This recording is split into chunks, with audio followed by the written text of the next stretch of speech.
Assalamualaikum warahmatullahi wabarakatuh. Waalaikumsalam warahmatullahi wabarakatuh. Alhamdulillah kita tidak hentinya memanjatkan puji syukur kepada Allah Subhanahu wa taala karena nikmat yang senantiasa kita terima, nikmat yang tidak terhitung, termasuk nikmat kita bisa sholat asar secara berjamaah di masjid kita. Salam dan salam yang senantiasa kita kirimkan ke junjungan kita Nabi Allah Muhammad Sallallahu Alaihi Wasallam, kepada keluarga beliau, sahabat-sahabat beliau, dan pengikut-pengikut beliau hingga akhir zaman. Alhamdulillah pada hari ini kita hadir di tempat kita ini, di masjid kita.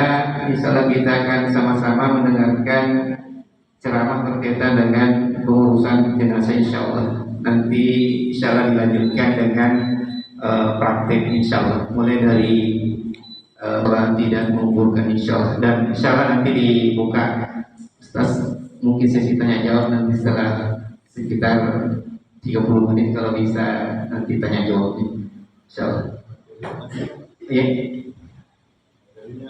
Materi baru tanya jawab.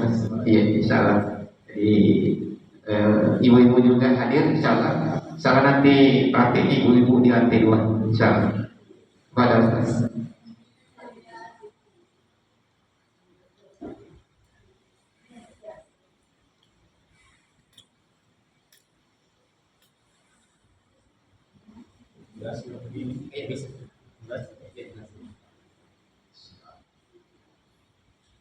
Bismillahirrahmanirrahim.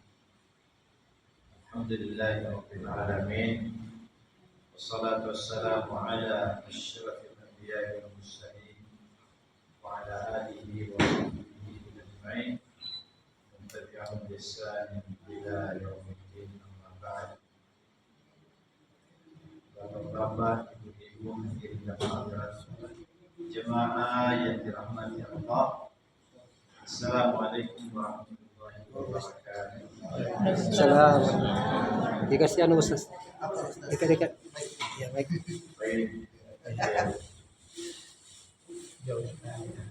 Alhamdulillah, kita tentu patut dan semestinya memuji Allah Subhanahu wa taala atas segala nikmat yang Allah berikan kepada kita. Di antara nikmat yang sangat besar bahwa Allah berikan kita taufik untuk melaksanakan sholat jamaah asar.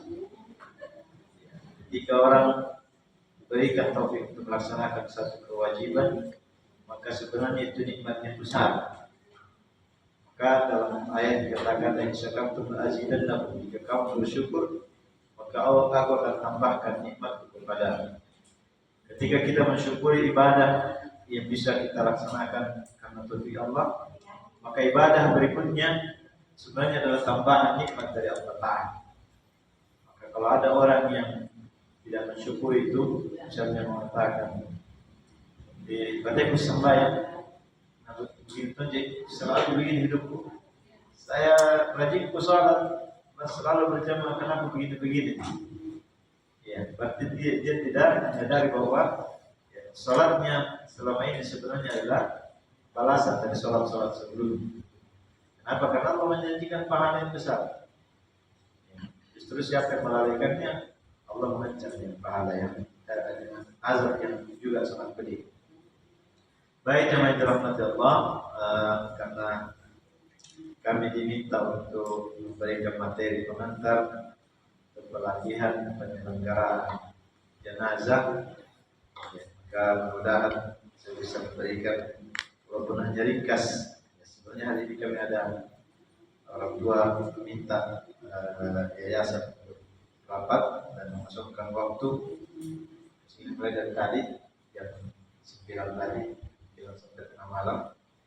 Tapi karena saya sudah diangkat ini, saya kira sudah bagus kalau saya tetapkan.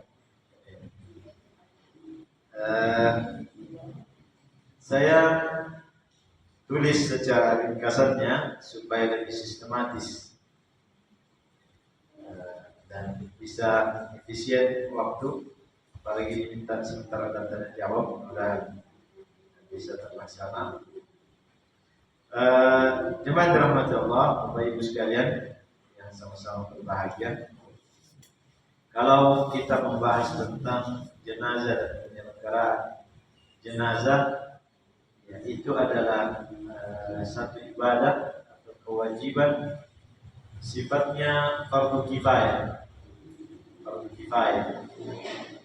Maka sebelum yang fardu kifayah ini, ya, perlu kita sedikit membahas, ya, karena bukan momennya, maka kita bahas walaupun sedikit sesuatu yang sifatnya fardu ain, bahkan tidak boleh tidak, ya, sangat perlu sekali bagi setiap orang. Apa itu yang saya maksud Bapak Ibu rahmati Allah? Yaitu menyiapkan diri kita menyambut kematian. Ya, kalau kegiatan sore dalam latihan penyelenggaraan jenazah, maka jauh lebih penting dari itu, karena semuanya harus. Kalau pengurusan jenazah itu fardu kifayah. Kalau sebagian atau beberapa sudah melaksanakan tugas itu, maka kewajiban yang lain sudah gugur, sudah tercukupi. Adapun menyiapkan diri menyambut kematian, maka kewajiban kita semua.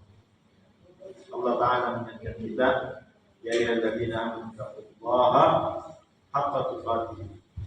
Wahai orang-orang yang beriman, bertakwalah kepada Allah dengan sebenar-benarnya takwa kepadanya.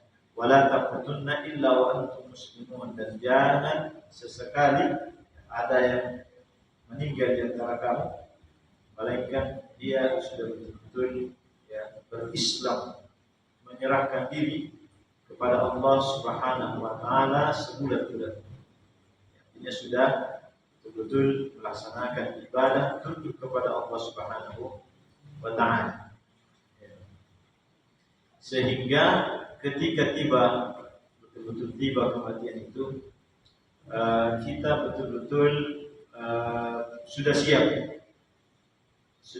Tentu, ya, persiapan itu kita mulai dari sekarang, walaupun detailnya dari sejak kita balik mempertanggungjawabkan amal perbuatan kita, ya, sampai hari ini, sampai nanti Allah memanggil kita kembali, ya, di saat kita membutuhkan kedatangan malaikat yang membisikkan, ya, dalam ayat surah Fussilat, innalladzina qalu rabbuna Allah tsumma istaqamu tatanazzalu 'alaihim malaikah alla takhafu wa la tahzanu. Di orang yang mengatakan Tuhan kami adalah Allah, kemudian istiqamah dengan pernyataan dan konsekuensinya, gitu, maka turun malaikat kepada, dikatakan di saat kematiannya turun malaikat bisikan, alla takhafu wa la tahzanu, janganlah kamu takut dan jangan bersedih. Wa abshiru bil jannati allati kuntum tu'adun, gembiralah dengan surga yang dijanjikan kita. Ya, kita mau seperti itu.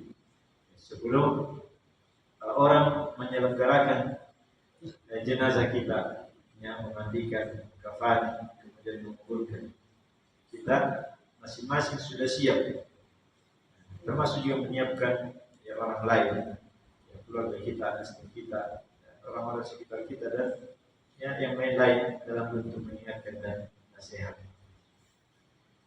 Nah, itu secara ringkas perlu kita perhatikan masing-masing.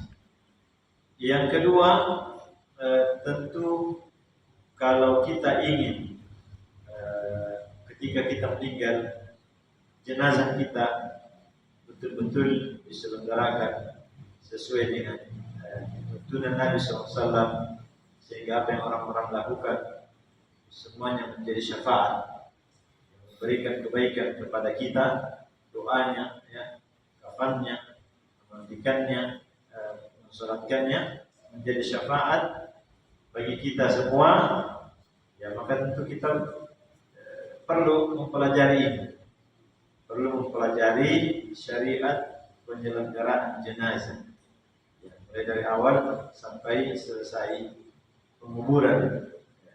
Nah, termasuk juga setelah itu, ya, mendoakan orang, apalagi kalau itu adalah orang tua kita dan keluarga dekat kita. Dan tentu juga perlu untuk kita ajarkan pada anak-anak kita. Ya. Kalaupun misalnya kita belum bisa ajarkan pada anak kita, maka kita motivasi anak-anak kita, keluarga kita untuk mempelajari itu, sambil kita juga berusaha mempelajari. Karena tentu yang lebih ideal ketika kita meninggal, ya, yang memandikan kita, mengkafani kita, ya, sholatnya kita adalah orang-orang dekat kita, ya, anak-anak kita, saudara-saudara kita, keluarga kita. Maka kita pelajari ini dan kita juga berusaha mengajarkan atau mempelajari bersama dengan keluarga dan anak-anak kita. Sampai ada orang yang mau diperlakukan baik, ya, didoakan, tapi dia sendiri tidak pernah berusaha, misalnya mendoakan orang tuanya. Kira-kira bagaimana orang berharap didoakan oleh anak-anaknya kalau dia tidak doakan orang tuanya? Bagaimana dia mau diselenggarakan jenazahnya dengan baik oleh anak-anaknya kalau dia sendiri tidak berusaha untuk itu, memperlakukan orang tuanya seperti itu. Ya, kita mungkin di usia seperti ini, orang tua kita mungkin sudah lebih dahulu meninggal, tapi usaha kita mempelajari ini, ya mudah-mudahan ini Allah Subhanahu Wa Taala berikan taufik kepada kita dan anak-anak kita, sehingga nanti ketika kita meninggal, ya anak-anak kita, keluarga-keluarga kita, teman-teman kita akan menyelenggarakan jenazah kita dengan sebaik-baiknya, sehingga menjadi syafaat bagi kita semua. Ini yang kedua, jadi motivasi bagi saya dan kita semua untuk sungguh-sungguh mempelajari ini. Karena ada orang yang jangankan untuk memandikan dan mengkafani, sholat saja tidak mau. Ya, padahal tidak butuh biaya, waktu tidak berapa, hanya menit. Ya, itu pun kalau dia yang berwudu dan bersiap-siap. Kalau tidak, ya mungkin 1 menit, 2 menit paling lama kalau salat jenazah. Tapi banyak orang yang tidak memperhatikan itu. Ya, kita lihat kalau ada orang-orang sekitar kita meninggal, banyaknya orang tidak ikut sholat jenazah, baik laki-laki atau perempuan. Kalau perempuan mungkin kita berpikir ya mungkin lagi berhalangan bagi haid. Tapi kalau laki-laki kemudian menyisi, minggir-minggir dia atau tidak mau masuk masjid. Ya mungkin kita mengatakan mungkin lagi bernajis. Ya, tapi masa mau kata melayat dalam keadaan bernajis. Dan pahalanya subhanallah 1 kirat. Yang kata Nabi seperti gunung Uhud. Ya, melayat orang yang meninggal, ya, 1 kirat. Menyolati 1 kirat, mengantarkan pekuburan 1 kirat. Tapi betapa banyak orang yang menyanyiakan kesempatan pahala seperti ini. Ya tentunya kita maklumi bahwa itu karena mereka tidak tahu. Tapi kenapa tidak tahu? Mungkin karena tidak mau belajar, tidak mau mendengarkan pengajian-pengajian bertanya. Atau sebab lain, boleh jadi karena dia memang tidak sholat. Nauzubillah. Ya, boleh jadi seperti itu. Nauzubillah. Baik, Bapak Ibu yang dirahmati Allah. Kemudian yang ketiga, terkait adab mendatangi orang yang dalam kondisi sakitnya sudah payah atau mungkin sudah sekarat. Ya, orang katakan madam, ya sudah akan meninggal sampai kemudian meninggal. Beberapa hal yang perlu kita perhatikan. Yang pertama adalah mengingatkan untuk tetap menjaga kewajiban. Ya, misalnya kita menziarahi orang yang menjenguk orang yang sakit, apakah sakitnya sudah parah sekali atau bagaimana, tetap perlu kita ingatkan untuk menjaga sholat.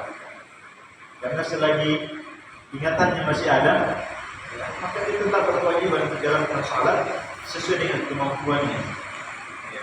Kasihan kalau sudah sakit parah, tidak sholat lagi.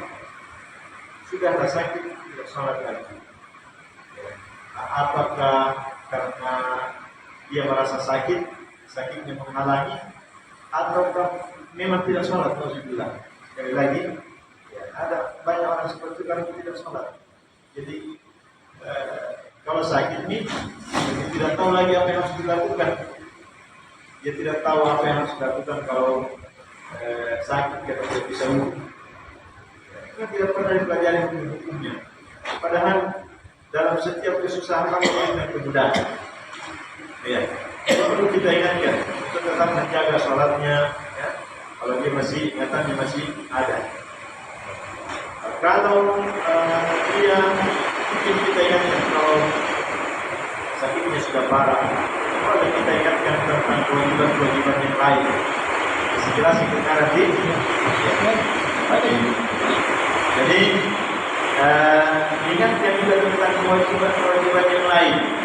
Ya, mungkin dengan dia harus apa yang terkait dengan orang lain. Misalnya siapa tahu ada utangnya, ya supaya dia berwasiat tentang utangnya. Dia belum sempat bayar, apalagi sudah sakit begitu nih, dia tidak sempat urus, maka dia perlu berwasiat. Jangan sampai ada utangnya kepada orang lain, ya yang dia tidak bisa lagi karena sudah sakit, ya atau hampir lupa. Kalau tidak diingatkan maka perlu diingatkan, ya, karena utang ini akan menjadi masalah juga kalau tidak ditunaikan. Ya, kalau tidak ditunaikan. Baik, Nabi SAW pernah mengatakan bahwa tidak layak orang bermalam. Ada hal yang perlu diwasiatkan, lalu bermalam doang dia tidak menyampaikan wasiat. Ya, baik kalau sudah dalam keadaan sakit seperti itu. Yang kedua adalah mengingatkan tentang rahmat dan karunia Allah Subhanahu wa Ta'ala, bahwa Allah ini Maha Penyayang, ya, Maha Pengasih, ya, supaya orang yang sakit ini tetap berharap rahmat, ampunan, kasih sayang dari Allah Subhanahu wa Ta'ala. Dia tidak berputus asa. Ya, jangan sampai ada orang karena merasa banyak dosanya, sakit begitu hampir mati, lalu memastikan pantang penyakit, ya saya pasti masuk neraka. Tetap dikasih motivasi, suruh bertaubat, minta ampun, bahwa Allah Maha Pengampun, Allah Maha Penyayang, supaya dia tetap bersangka baik kepada Allah Subhanahu wa Ta'ala. Jangan berputus asa. Ya, Al-Hajjaj bin Yusuf Al-Thaqafi ini pernah menjadi panglima apa ya istilahnya sekarang, ya, panglima perang di zaman dinasti Umayyah. Dia dikenal bengis, banyak membunuh, ya, membunuh dengan tangannya atau membunuh atas perintahnya. Termasuk ya, ada sahabat-sahabat Rasulullah dia dikatakan syahid di tangannya. Ya, apakah karena dengan tangannya sendiri atau karena atas perintahnya. Tapi ketika beliau wafat, karena sebagian ulama juga tetap menghargai jasa-jasanya